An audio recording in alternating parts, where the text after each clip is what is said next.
कल पूरा चैप्टर आप लोग का खत्म हो गया था ना 1, सत्ता की साझेदारी। बताओ तो बाबू, अब बताइए बेल्जियम की राजधानी कहाँ है? कितनी आबादी है उसको वहाँ की?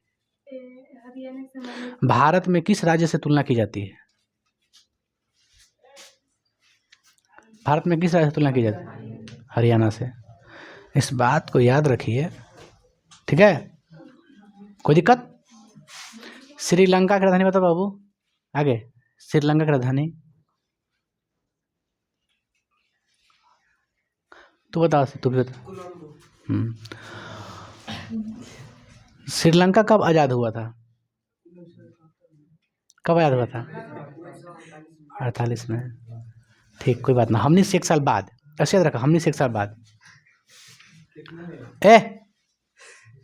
उड़ा गया मजाक ना, कुछ बोल ही,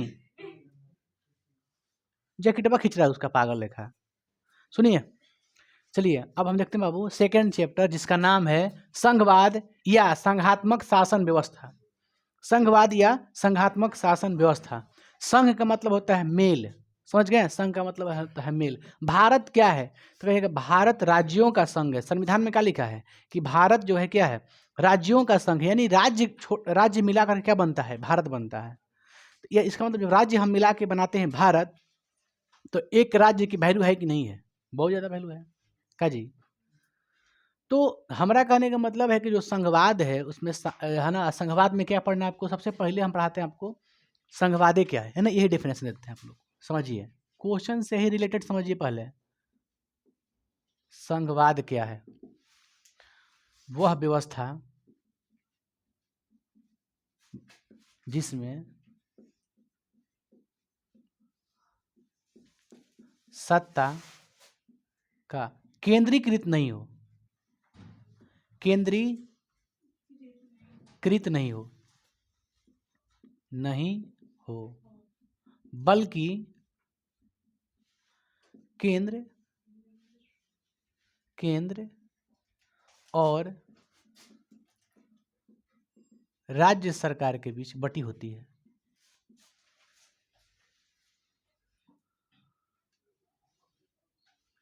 नहीं हो, बल्कि केंद्र और राज्य सरकार के बीच क्या होती है? बटी होती है।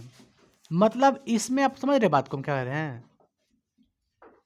हमारा कहने का मतलब मेरे भाई ये है कि किसी भी देश का जो लोकतांत्रिक है, उस देश में 2 स्तर पर कार्य करती है सरकार, एक राज्य सरकार, एक केंद्र सरकार। सबसे ऊपर टॉप में होता है केंद्र सरकार, उसके बाद होता है राज्य सरकार। स्थानीय सरकार का भी वैल्यू है, बट बाद में उसको बनाया गया था ना। लेकिन हर जगह कम से कम 2 सरकार होती है, केंद्र में एक आपका स्टेट में।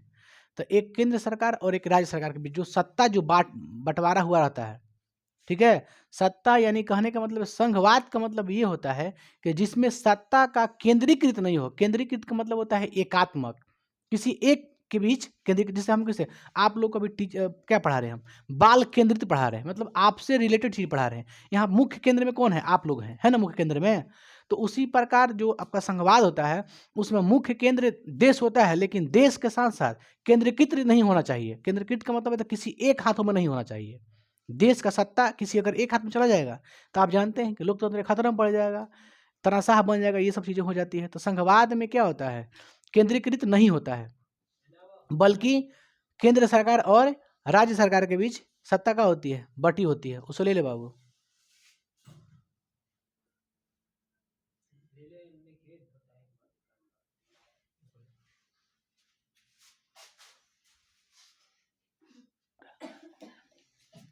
जब हम क्वेश्चन आप लोग को दे दिए, मैथ जब पढ़ा रहे हैं, जब कह दें कि एपी में क्वेश्चन है, इसका मतलब क्या है? सब में सीरीज क्या होगा? समान सीरीज होगा। तो अगर हम दे दिए कि ना तीसरा नंबर दे दिए 11, तो हेजा हेजा मिट्टी गया, तो हमको मालूम नहीं है क्या है। हमको यहाँ पे लग रहा है कि हल्का हल्का लग रहा है कि 7 है यहाँ पे, इसका मतलब दोनों के बीच में अंतर 4 है, इसका मतलब यहाँ पर 3 होगा। गजब भाले यार। देखो हम लोग क्या पढ़ रहे हैं, मैथ में घुसा दे रहा है। संघवाद, ठीक है? संघ का मतलब क्या होता है कि जिसमें सत्ता केंद्रीकृत नहीं हो, मतलब वहां पे एकात्मक शासन व्यवस्था नहीं हो, सीधा सब समझिए। उसमें सत्ता का होता है, बंटवारा होता है। तो जिसमें क्या होता हो, केंद्र और राज्य सरकार दोनों के बीच जिसमें सत्ता का बंटवारा हुआ रहता है, उसे क्या कहते हैं? संघवाद। समझे आप लोग? तो अब देखते हैं संघवाद का मतलब समझ गए ना? सिंपल समझिए, संघवाद में क्या होता है, सत्ता केंद्रीकृत नहीं होता है, खत्म, क्लियर। आगे बढ़े हम लोग। अब आते हैं बाबू कि संघवाद के दो तरह से हम लोग देखते हैं। लोकतांत्रिक देशों में संघवाद को दो भागों में बांटा गया है। लोकतांत्रिक देश में मतलब लोकतंत्र के आधार पर संघवाद के भाग।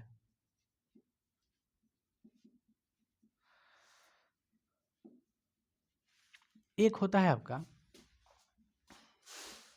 संघात्मक शासन व्यवस्था, संघात्मक शासन व्यवस्था, ठीक है, संघात्मक शासन व्यवस्था। आगे बढ़े, एक होता है एकात्मक शासन व्यवस्था। बात आप लोग को समझ में आई। संघात्मक में सत्ता का क्या होता है, विभाजन हुआ रहता है, सत्ता किन्हीं एक हाथों में नहीं रहता है। इसका मतलब सत्ता का क्या होगा, सत्ता का क्या होगा, विकेंद्रीकरण। क्या होगा, सत्ता का विकेंद्रीकरण। मतलब इसमें सत्ता का क्या होगा, इसमें क्या होगा, केंद्रीकृत होगा। क्या होगा, केंद्रीकृत। मतलब सिर्फ एक गवर्नमेंट रहेगा सेंट्रल लेवल में, स्टेट लेवल पे कोई नहीं रहेगा, सिर्फ केंद्र सरकार रहेगा। तो इसमें क्या होती है, केंद्रीकृत होती है। इसमें विकेंद्रित नहीं होता, मतलब कहने का मतलब एक सरकार रहती है इसमें, इसमें एक से अधिक सरकार रहती है ना, अलग अलग स्तर पे सरकार रहती है। समझ गए ना। विकेंद्रित का मतलब कुछ बंटवारा, बाटल सरकार, हई एक के सरकार। समझ बात को ना। अब चलिए हम डेफिनेशन स्टार्ट करते हैं। पहला क्वेश्चन आप लोग का है यही, संघात्मक शासन व्यवस्था क्या है ना, इसी का आंसर दे रहे हैं, याद रखिएगा। क्वेश्चन लिख लीजिएगा बढ़िया से, उसके बाद लिखिएगा, वह प्रणाली जिसमें सत्ता का विभाजन, सत्ता का विभाजन केंद्र सरकार, राज्य सरकार, अगर भारत है तो स्थानीय सरकार भी, स्थानीय सरकार के बीच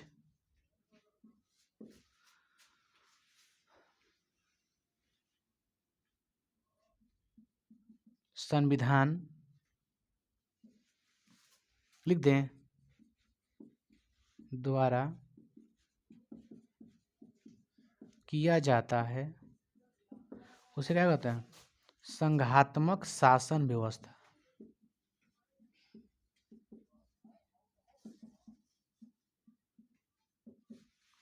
उसे संघात्मक शासन व्यवस्था कहते हैं, लिख दें।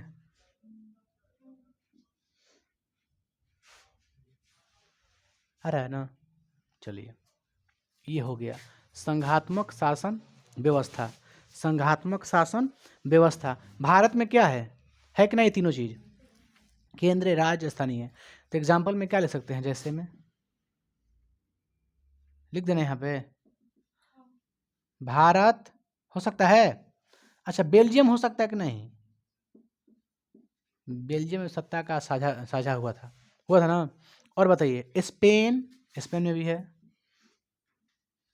अमेरिका, और कुछ बहुत कुछ हो सकता है, ठीक है, कनाडा, ऑस्ट्रेलिया इत्यादि, कनाडा, ऑस्ट्रेलिया और इत्यादि, इत्यादि देश नहीं है, सीख दिए, और हो सकता है।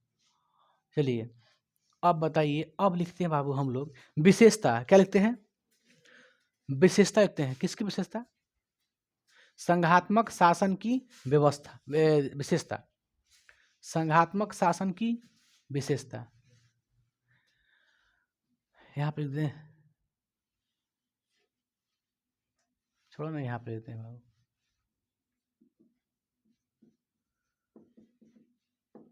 संघात्मक शासन की व्यवस्था। लिख देखा यहाँ पर, देखो तो बाबू है,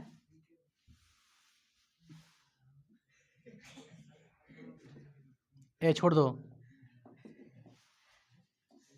फिर बात। अच्छा, वो जब बोला तो उससे बोला कौन फिर बाद में? बकलोल कहीं का, समझता नहीं है, तू लोग पूछेगा तब ना बताएंगे। बताइए, इसमें सरकार के संघात्मक शासन व्यवस्था में सरकार कैसी होती है? 2 या 2 से अधिक स्तर पे सरकार होती है कि ना? केंद्र स्तर पे, राज्य स्तर पर और स्थानीय स्तर पे।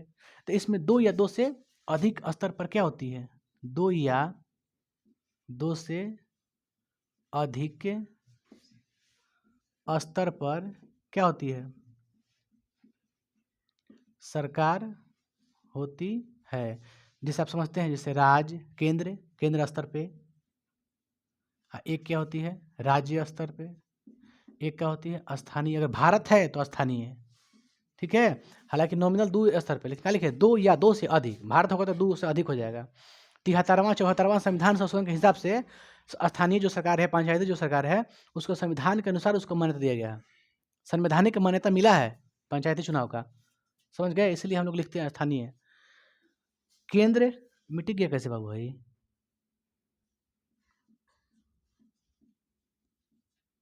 केंद्र सरकार, राज्य सरकार और स्थानीय सरकार के बीच अगर सत्ता का विभाजन हुआ है, किसके अनुसार? संविधान के अनुसार, तो उसे क्या कहेंगे? संघीय शासन व्यवस्था। हमने क्या लिखा बताइए? हमने क्या लिखा? 2 या 2 से अधिक स्तर पर सरकार होती है, किसमें? संघात्मक शासन व्यवस्था में। दूसरा बताइए, लिखित और सर्वोच्च। सर्वोच्च से नहीं खाता है, बहुत चौड़ा रहेगा। सर्वोच्च संविधान होता है क्या? इस सब को चलाने के लिए क्या है? संविधान है। इस सब का अलग अलग जो अथी है, से शासन है, अलग अलग शासन को संविधान के अनुसार बांटा गया है। संविधान खुद उसका अधिकार देता है कि तुम्हारा ये स्तर पे काम रहेगा, उसका ये स्तर पे काम रहेगा। समझ गए? तो लिखित और क्या होता है? सर्वोच्च संविधान होता है इसमें, किसमें? संघात्मक शासन व्यवस्था में। और सर्वोच्च क्या होता है? न्यायपालिका होता है।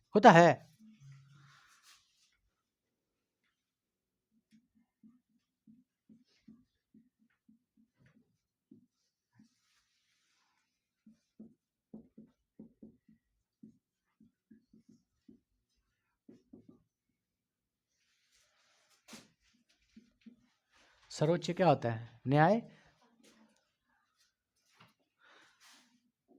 होता है, देखा होता है। और बताइए, आप लोग को जो दिमाग में चल रहा है बताइए कुछ कुछ। अब बताइए, इसमें क्या होता है बाबू? इसमें सरकार कैसी होती है, आप समझ गए? अलग अलग स्तर पे होती है। और कुछ हो सकता है, जैसे यहाँ पे ना संविधान द्वारा सूचियाँ बांटा गया है, समझ गए? संघवाद में क्या होता है? अलग अलग सूचियों पर इसका विभाजन है, सत्ता का विभाजन।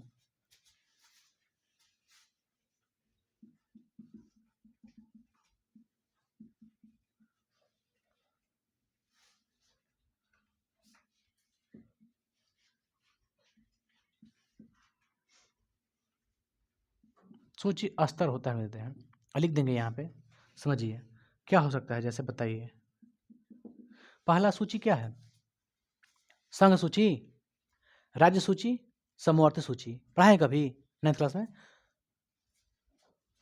संघ सूची का अलग मिलता है, 92 को उसका सब नियम का विषय पर काम करता है। फिर राज्य सूची है, फिर समवर्ती, समवर्ती दोनों पर काम कर लेता है, समझ गए? एक संघ सूची होता है, ये पढ़ाएंगे। संघ सूची, राज्य सूची। संघ सूची कोई केंद्र सरकार, यानी संघ सूची के जितना भी विषय उस पर कौन कानून बनाता है बताइए? केंद्र सरकार। जितना भी राज्य सूची का विषय है उस पर कौन का सरकार बनाती है? राज्य सरकार। एक होती है समवर्ती,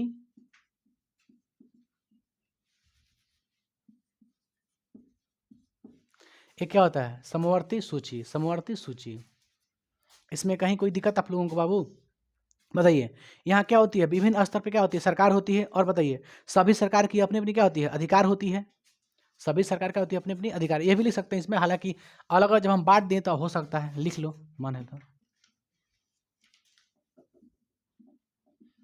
अलग अलग सरकार की अलग अलग क्या होती है? अलग अलग अलग अलग क्या होती है, अधिकार होती है।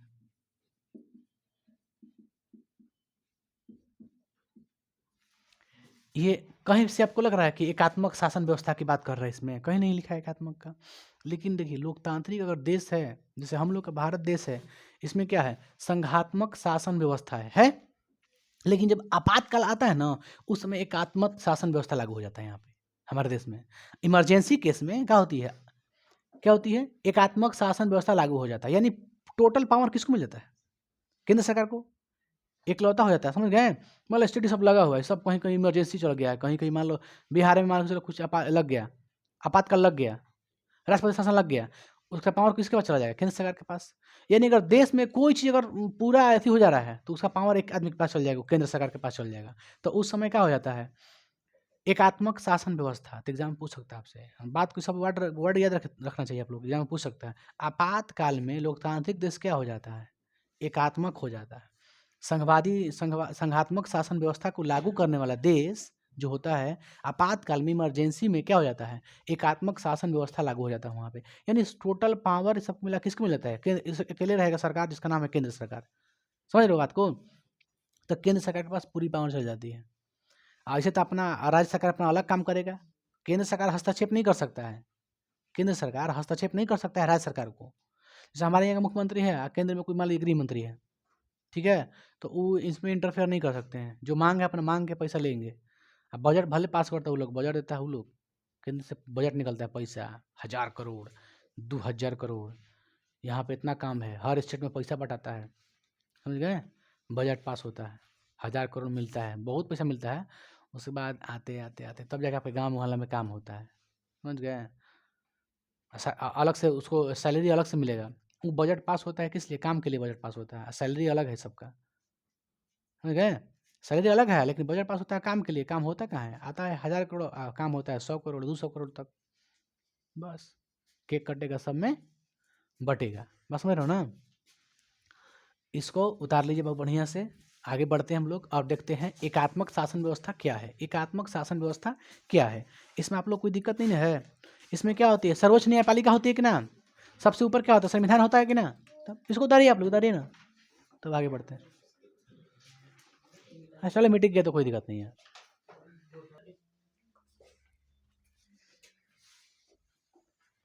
आगे बढ़ा जाए, कोई दिक्कत।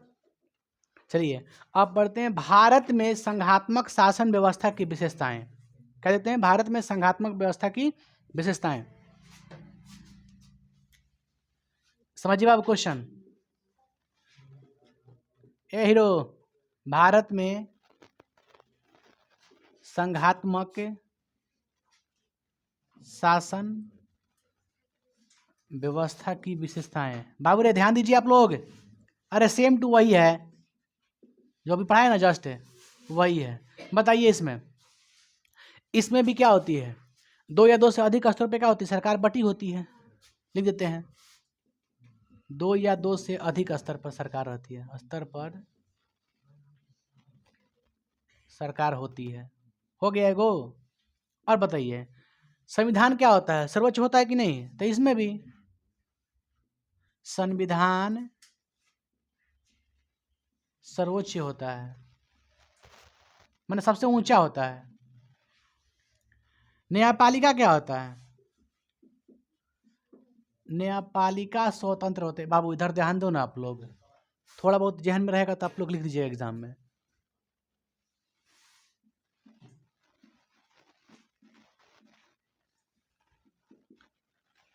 न्यायपालिका होती है, स्वतंत्र होती है। संविधान क्या होता है, सर्वोच्च होता है। 2 या 2 से अधिक स्तर पर सरकार होती है।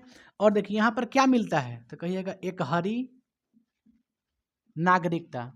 हमारा देश क्या देता है आपको, आप यहाँ पे 2 गो नागरिकता नहीं ले सकते हैं। आप कोई एक, यहाँ पे एक ही आधार कार्ड बन सकता है, 2 गो बन सकता है, नहीं बन सकता, एक ही आधार कार्ड बन सकता है। कोई विदेशियन है, कोई आके यहाँ पे रह रहा है, तो अगर विदेश का नागरिक है तो यहाँ का नागरिक नहीं हो सकता है, क्योंकि एक हरी नागरिकता हमारा देश देता है। यहाँ पे आकर आप रहिए 5 साल 6 साल, यहाँ का निवासी बनिए, उसके बाद आपको दे देगा, आपको क्या दे देगा, नागरिकता। कि आप यहाँ क्या हैं, सिटीजन है। उसके बाद आपका आधार कार्ड, आपका राशन कार्ड, आपका पहचान कार्ड, जो भी कार्ड हो सब कार्ड बना देगा आपका। बस समझ गए।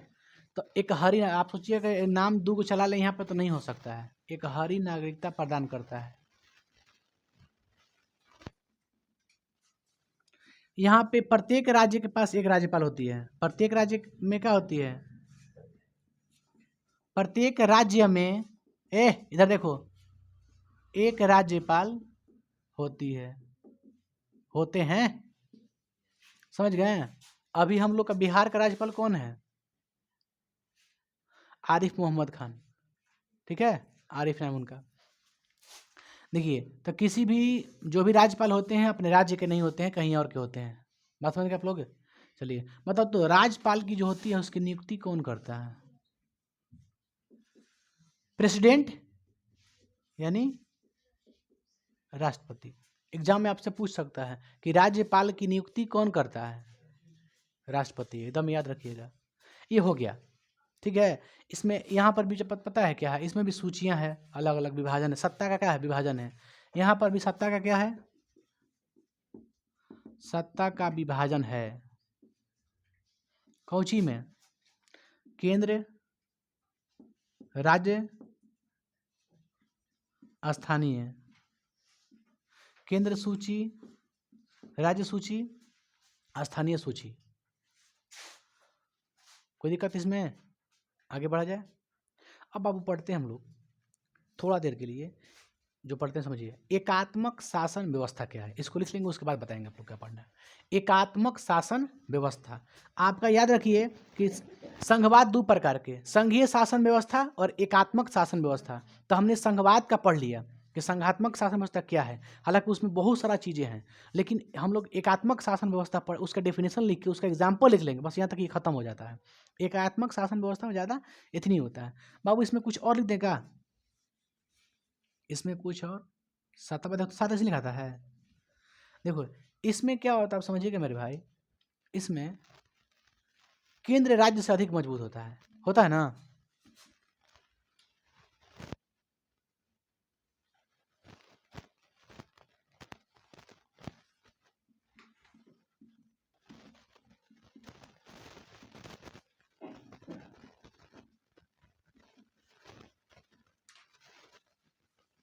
यहाँ संविधान क्या है? लचीला है। संविधान क्या? लचीला है। समय के अनुसार क्या, इसको हम कुछ कर बदल सकते हैं।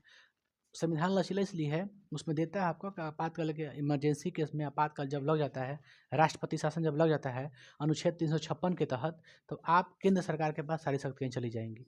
इसलिए हम कहते हैं कि केंद्र राज्य से मजबूत होता है।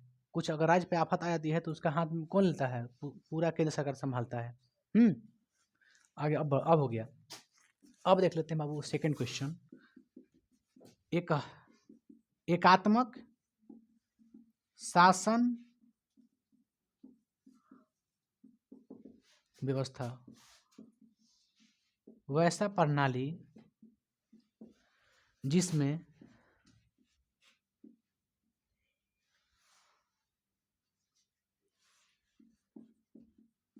सारी शक्तियां केंद्र सरकार के पास, केंद्र सरकार के पास होती है तथा अरे बाबू राज्य केंद्र के अधीन होता है, उसे क्या कहते हैं भैया? एकात्मक शासन व्यवस्था लिख दें, कहते हैं क्या यार, कहते हैं, समझिए।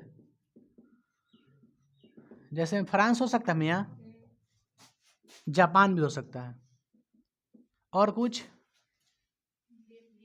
ग्रेट ब्रिटेन, बस यही तीन को लिखना है आपको। ग्रेट इंग्लैंड टिंग्लैंड नहीं लिखना है उसमें, ठीक है। ग्रेट ब्रिटेन इत्यादि। इसमें कहीं कोई दिक्कत? बताइए, इसकी विशेषताएं बता सकते हैं आप लोग?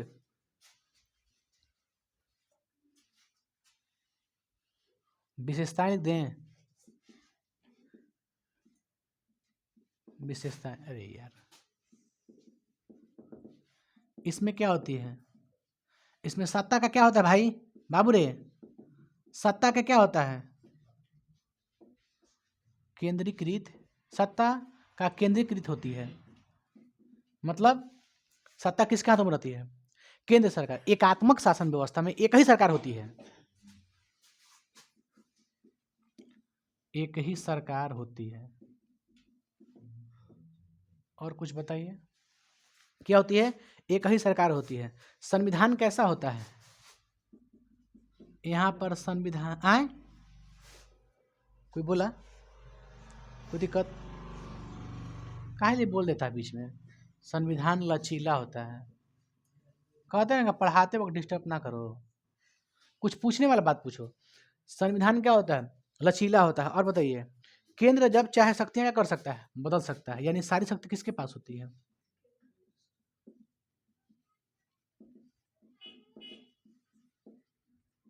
सिर्फ केंद्र के पास होती है। जब चाहे, पांचवा, केंद्र जब चाहे क्या कर सकता है, कानून बदल सकता है। खत्म। अब आगे बढ़ते बाबू, ध्यान दीजिए बाबू। राज्य तथा केंद्र के बीच बंटवारा, बीच का संबंध, इसको तीन भागों में बांटा गया। ध्यान दीजिए बाबू, आगे पढ़ते हैं हम लोग।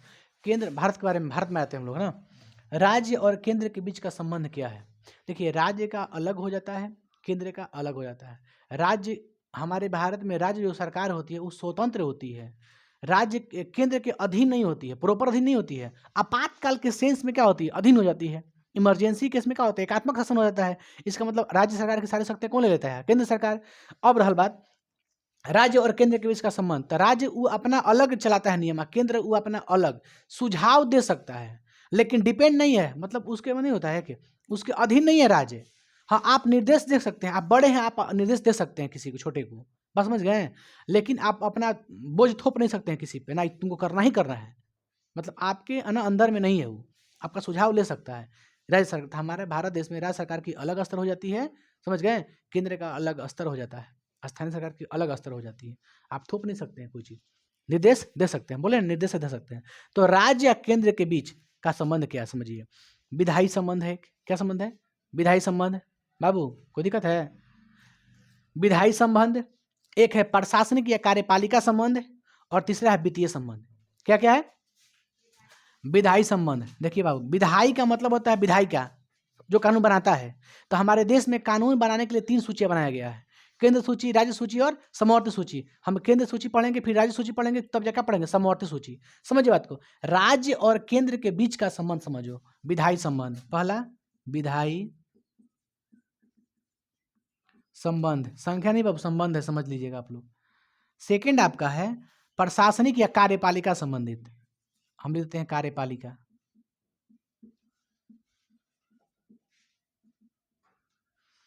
एक होता है फाइनेंशियल, यानी कैसे बाबू, वित्तीय, वित्तीय संबंधी, मान जीएसटी वगैरह, जीएसटी लेती है ना, तो राज्य का अलग जीएसटी है, टैक्स है, और केंद्र का अलग टैक्स है। राज्य अपना एक अलग टैक्स लेती है और केंद्र अपना एक अलग टैक्स लेता है, कि मतलब टैक्स में भी क्या है, बंटवारा है, बड़ा बड़ा टैक्स लेगा, केंद्र लेता है, कुछ कुछ टैक्स बंटवारा रहता है इसके पास, राज्य के पास। राज्य की, भारत देश में राज्य की जो शक्तियाँ मिलती है वो स्पेशलिस्ट किससे मिलती है, संविधान देता है उसको। केंद्र को अलग शक्ति देता है संविधान, राज्य को अलग देता है संविधान, संविधान के हिसाब से बटा गया है, समझो बात को। अब ये नहीं कि केंद्र ही बनाएगा, राज्य के बारे में सुझाव सोचेगा, नहीं, राज्य को खुद संवैधानिक हिसाब से मिला उसको। हमारे यहाँ क्या, आप लिखिए ना जस्ट, कि हम दो या दो से अधिक स्तर पर क्या होती है, हमारे यहाँ सरकार होती है, एक स्थानीय सरकार है।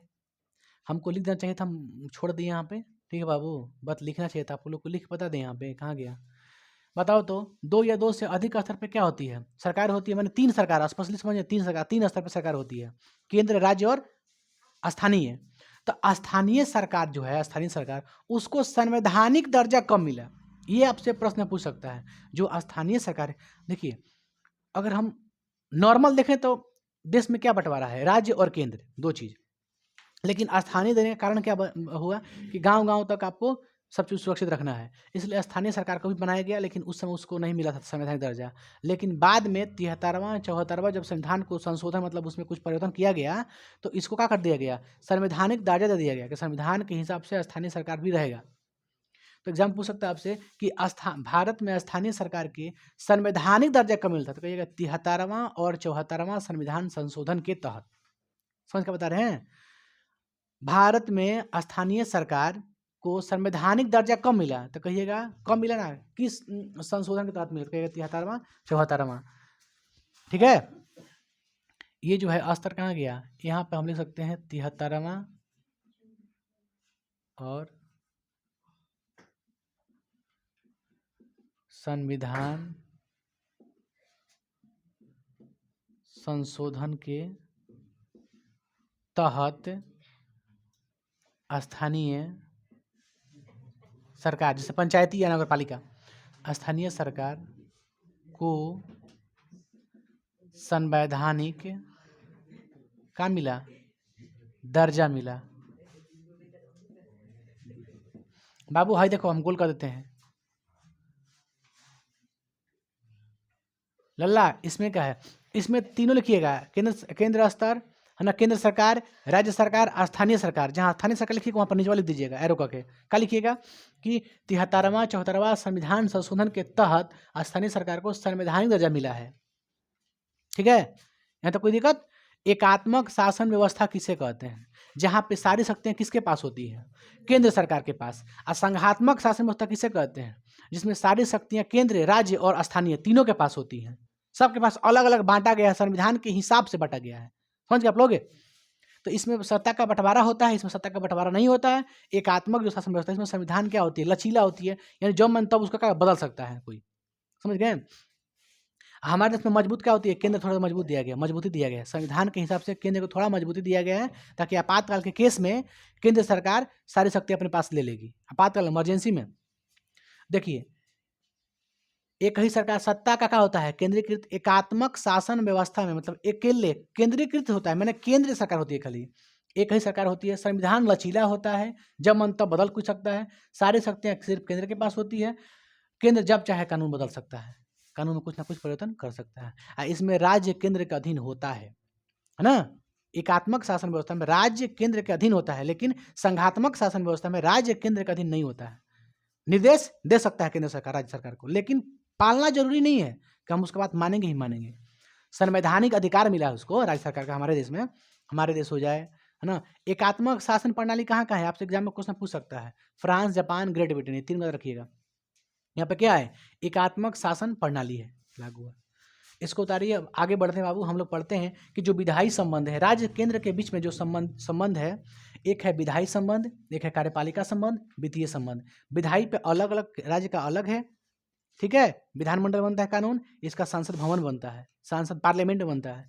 एमपी बनाते हैं केंद्र सरकार में, और राज्य सरकार में विधायक बनाता है। बात समझ गए? तो विधानमंडल में एक थी, किसमें बाबू, संसद में। कार्यपालिका काम करना होता है, ये बनाएगा, ये लागू करेगा। इसमें वित्तीय में अलग अलग टैक्स पे है, कौन टैक्स पर कौन काम करेगा। इसमें कानून बनाने के लिए 3 सूचियाँ बनाया गया है। केंद्र के लिए है ये सूची है, राज्य के लिए है विषय है, विषय दिया गया है कि केंद्र सरकार यही चीज़ पर क्या बनाएगा, कानून बनाएगा। राज्य सरकार ये चीज़ पर कानून बनाएगा। बस समझ गए? समवर्ती मतलब दोनों बना सकता है उस पर। इसमें पढ़ना है अभी हम लोग को, ठीक है। इसी में डालेंगे हम तीनों सूचियाँ, इसी में पढ़ाएंगे, याद रखिएगा बात को। इसको पहले उतारिए फास्ट, क्विक फास्ट।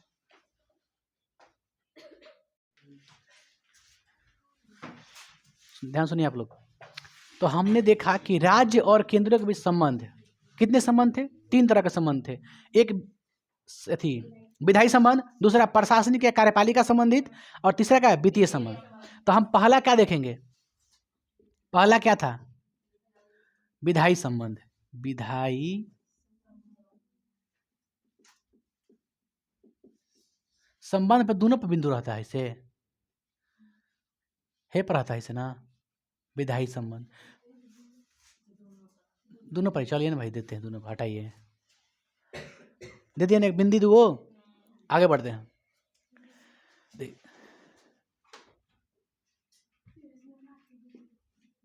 इसमें ध्यान दो बाबू, लिखा हंसो मत, बतियाई मत, दिया बुला के पूछेंगे। इसमें संविधान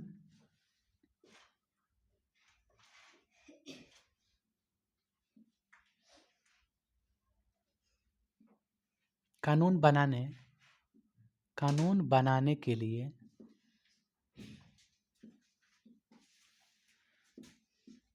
तीन सूचियां है। संविधान द्वारा कानून बनाने के लिए तीन सूचियां हैं, ठीक है, सूचियां है, जिसमें पहला कौन है बाबू? संघ सूची। क्या है? संघ सूची। दूसरा क्या है? राज्य सूची। क्या लिख रहे हैं यार? तीसरा क्या है? समवर्ती सूची। इसमें कहीं कोई दिक्कत? संविधान द्वारा कितने सूची बनाया गया है? तीन सूची बनाया गया है। संघ सूची को ही कहते हैं केंद्र सूची, राज्य सूची, समवर्ती सूची। सब माने बराबर, क्या समझ? तो सीधा है। चलिए हम पहला पढ़ते हैं, जिसका नाम क्या है? संघ सूची, ठीक है, संघ सूची। संघ सूची के विषय पर कानून कौन बना सकता है? केंद्र सरकार। सीधी बात है। इसके सभी विषय पर केंद्र सरकार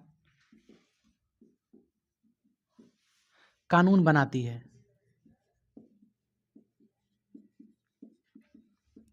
आपको 9th क्लास में पढ़ाए होंगे कि कानून बनाने के लिए लोकसभा और राज्यसभा दोनों से गुजरना पड़ता है ना? कितने बहुमत से? 2/3 बहुमत से। कोई अगर डेंजर है, मतलब कोई बड़ा कानून बनाना है तो 2/3 बहुमत चाहिए ना, तो आधा से हो जाता है काम।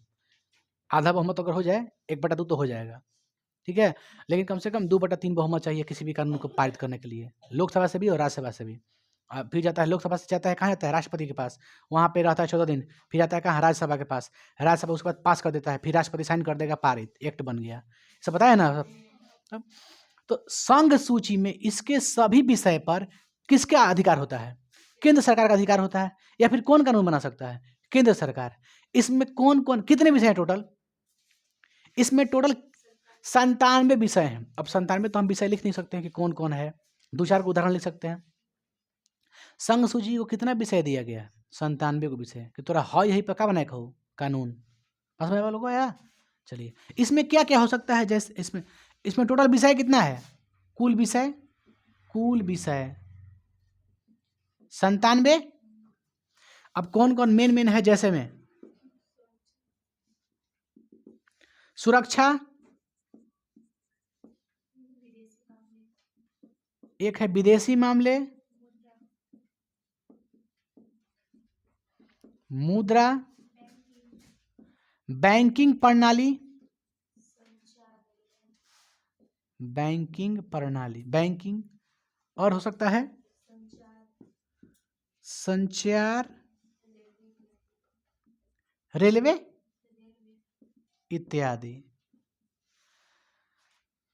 विदेशी, कोई भी विदेशी मैटर हो गया तो राज्य सूची आएगा, राज्य सरकार आएगा समझाने के लिए ना ऐसे बुझा रहा है हम लोग को। तो सुरक्षा में कौन रहता है? कौन बनाता है सुरक्षा के लिए? कौन कानून बनाता है? केंद्र सरकार, मतलब सांसद। विदेशी मामला में संसद बनाता है, मतलब केंद्र सरकार।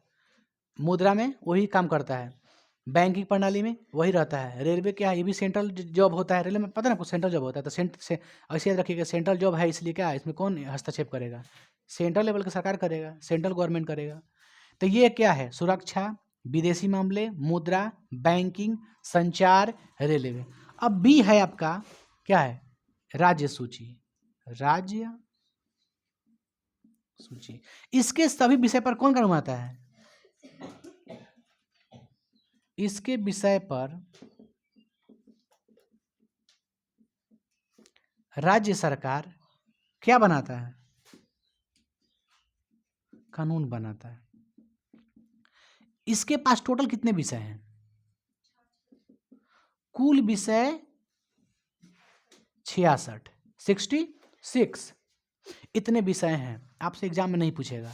कहाँ गए रे भाई, ये नहीं पूछेगा आपसे एग्जाम में, ठीक है, आपसे ये नहीं पूछेगा। कोई दिक्कत नहीं ना है। आप लोग सिविक्स जब स्टार्ट किए थे 9th क्लास में, उसमें पोलैंड के बारे में बताए थे, ये सब पढ़ाए थे, याद है आप लोग को? बहुत सा म्यांमार में भी था, ये सब बताए थे म्यांमार के बारे में। तो वो सब जहन में रखिएगा। मेन पॉइंट पूछता है आपसे, सैनिक विद्रोह में सेना का अध्यक्ष कौन था, उसमें ये था कौन, पूछता है एकदम याद, 10th क्लास में पूछता है, भूलिएगा मत, नहीं पूछता है, पूछेगा आपसे। नेपाल के बारे में उसमें बता दिए, शायद नेपालों के बारे में बताया उसमें सिविक्स में। ये सब मुख्य पॉइंट है। ये सब छोड़ता है ना कोई, तो कहता है कि पढ़ाया नहीं है गुरुजी 9th क्लास में पढ़ना चाहिए आप लोग को। जैसे में मेन विषय लिख देते हैं बाबू, जैसे पुलिस, कृषि, व्यापार वाणिज्य, स्वास्थ्य,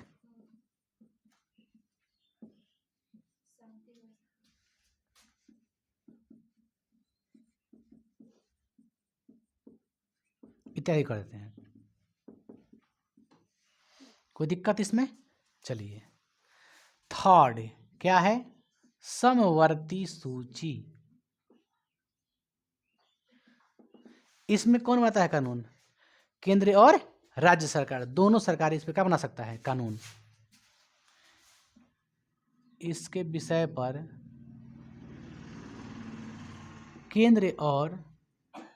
केंद्र प्लस राज्य दोनों कानून बना सकते हैं। पैराग्राफ चेंज कर दें, टकराव होने पर केंद्र को क्या मिलेगा, मान्यता। बात कुछ समझ रहे हैं आप लोग? मतलब एक ही विषय पर हम कानून बना रहे हैं, ठीक। आप है राज्य का, हमें केंद्र का, और दोनों पे ना ऐसे तालमेल हो गया तो ठीक है, तालमेल नहीं होता क्या कहेंगे कि आपका कानून ठीक नहीं है, आपको मजबूर मानना पड़ेगा हमको, क्योंकि राइट है, संविधान के हिसाब से हमको राइट मिला, अधिकार मिला है, समझ गए। जब दोनों केंद्र में राज्य में दोनों में टकराव होगा तो सर्वोच्च में किसको माना जाएगा? हमेशा किसको रखिएगा? केंद्र को रखिएगा, क्योंकि केंद्र क्या होता है, जानते हैं कि भारत के संघीय व्यवस्था में केंद्र क्या होता है, अधिक मजबूत होता है राज्य की तुलना में। तो राज्य कभी कभी आपातकालीन की स्थिति में भी चल जाता है, किसका अधीन हो जाता है? केंद्र का अधीन हो जाता है। तो राज्य राष्ट्रपति शासन के समय, याद रखिए, राष्ट्रपति शासन के समय राज्य की सारी शक्तियां किनके पास चला जाता है? केंद्र। एकदम दिमाग में रखिए, केंद्र सगरी का मारिए, केंद्र बिना देखले मार दीजिए, केंद्र कहीं भी केंद्र मारिएगा, समझ गए।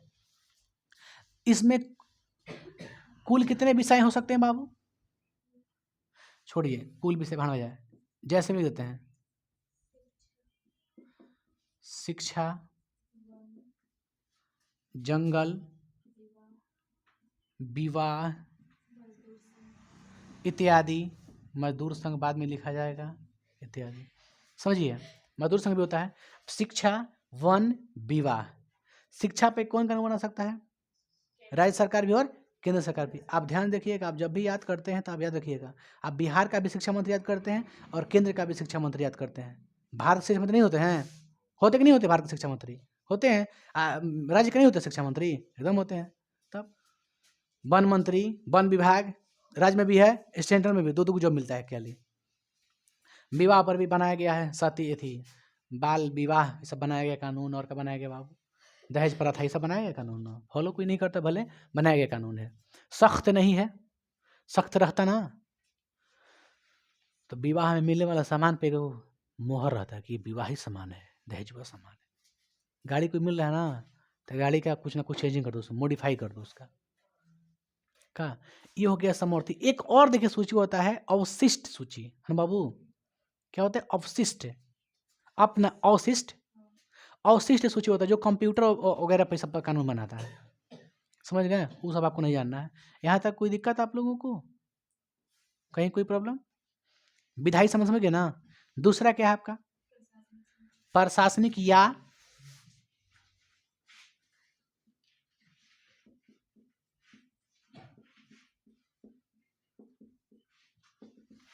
इसमें ध्यान दीजिए,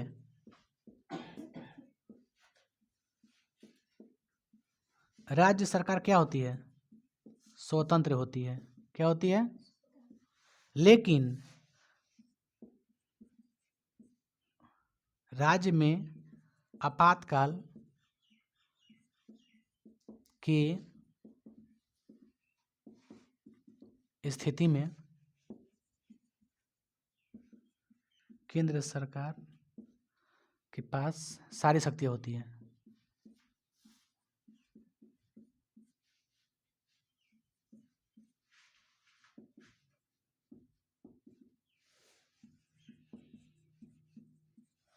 और एक हो सकता है केंद्र सरकार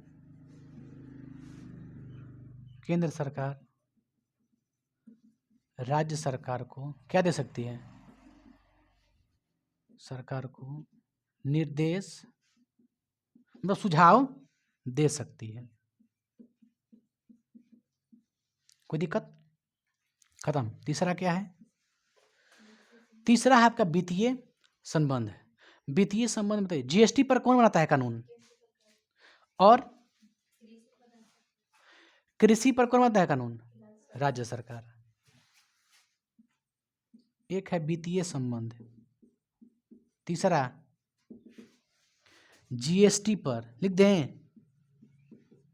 केंद्र सरकार क्या बनाती है? केंद्र सरकार कानून बनाती है। कृषि पर कौन बनाता है कानून? अगला पॉइंट ये हो गया, वो पॉइंट। एक और पॉइंट, कृषि पर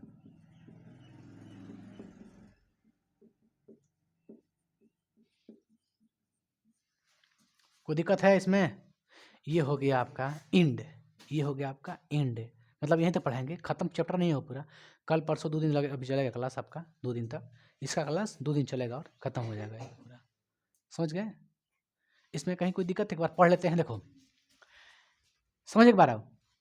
विधायी संबंध, पहला राज्य और केंद्र के बीच में जो हम संबंध देखे थे, तो पहला संबंध क्या है? विधायी। विधायी में केंद्र के लिए अलग सूचियां दी गई है और राज्य के लिए अलग सूची दी गई है, और दोनों के कॉमन भी सूची है, जैसे समवर्ती सूची। पहला कौन है? संघ सूची को ही कहते हैं केंद्र सूची।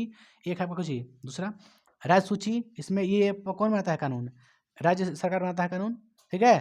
एक है समवर्ती सूची पर। विवाह पर कोई पूछेगा बाबू विवाह पे कौन बना सकता है कानून, तो केंद्र और राज्य दोनों सरकारें बना सकती हैं, ठीक है।